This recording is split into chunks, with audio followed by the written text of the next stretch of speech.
A 36-year-old mother from Indiana, her name Thessalonica Allen, has been found guilty of murder, abuse of a corpse, and altering the scene of a death, as well as 2 counts of contributing to the delinquency of a minor and neglect of a dependent. She's been sentenced to serve 63 years in a state correctional facility in regards to the slaying of her husband, his name Randy Allen, who was fatally shot inside the family home on July 27, 2021, whilst Thessalonica's children, both under the age of 16, were inside the residence. Both children heard a loud bang. They ran to their mother's bedroom and they found their father lying on the floor begging them to call 911. But their mother intervened, said not to do that, and told them to go back to their bedrooms. Later that same night, Thessalonica Allen, the mother, woke the 2 children and told them to help her drag their father's corpse outside of their house and into his car. But the 3 struggled to do that. They weren't able to move the body because it was too heavy for them. So the mother came up with a new plan. The following day, the mother went shopping. She came home with an assortment of cleaning supplies and an axe. She then used the axe to dismember her husband's corpse. That's not the end of it. After that, the mother told the kids to help her place the body parts in a tote bag. She had planned to take the body parts in his car, drive to a location in South Bend, Indiana, where she planned to burn the body parts, but even after using the axe to dismember her husband, the parts were still too heavy for the 3 of them to move. So there she is. She shot and killed her husband, Randy Allen, went out, bought an axe, chopped up his body, told her 2 children to carry his dismembered corpse with a view to burning the remains, but they weren't able to do that. This dreadful situation doesn't stop there. The mother called an ex-boyfriend, actually the father of one of the 2 children, to meet her at their apartment. He was told by the mother that the children were being beaten by the deceased husband, so the mother completely made up a fabricated story. When the ex-boyfriend arrived, he found his ex-girlfriend's husband's body dismembered. The mother confessed to killing him, again claiming that he was beating their child, and the mother asked the ex-boyfriend to help her move the body. He declined. He said, "What the fuck are you on about, bitch? You're a fucking sicko, get the fuck away from me," and he got the heck out of there.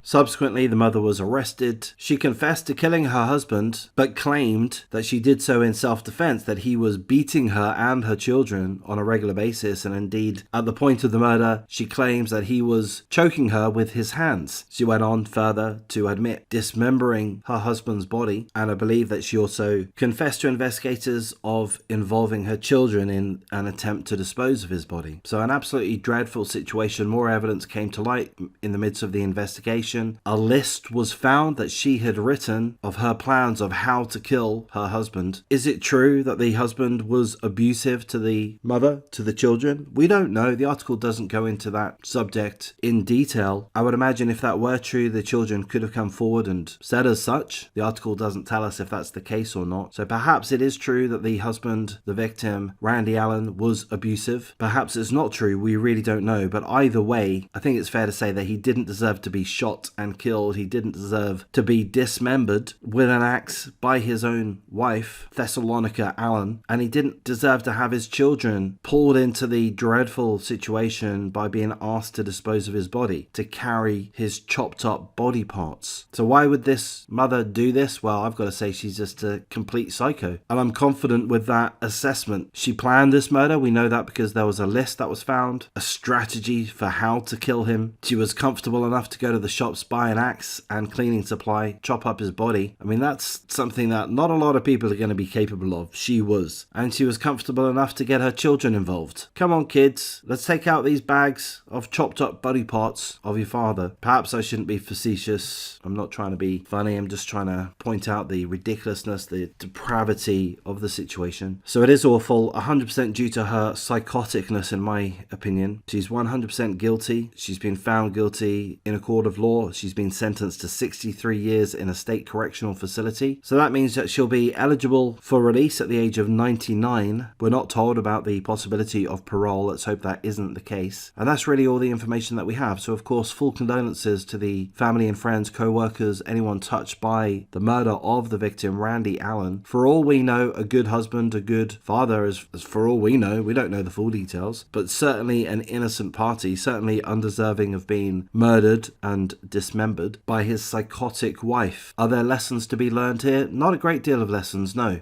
We're not told about the mother's criminal history or medical health history, mental health history. We're not told about that, so I kind of presume that she was a functional member of society, but perhaps that's wrong. Perhaps the husband, Randy Allen, could have been more cautious. Perhaps there were signs that she was a complete fucking psychopath. We don't know. I can't really think of any easy solutions to this one. We could say that perhaps society ought to have more mental health outlets, but society is never going to be perfect, and who knows if she would have chosen to seek therapy. Perhaps she had the opportunity to do so and chose not to. We don't know. So with that, I'm going to wrap things up at this point. If you appreciate the coverage, please do like, comment, subscribe, share the video as you see fit. If you're in a position to consider joining my memberships, please do. I'll thank you for your time. Take care.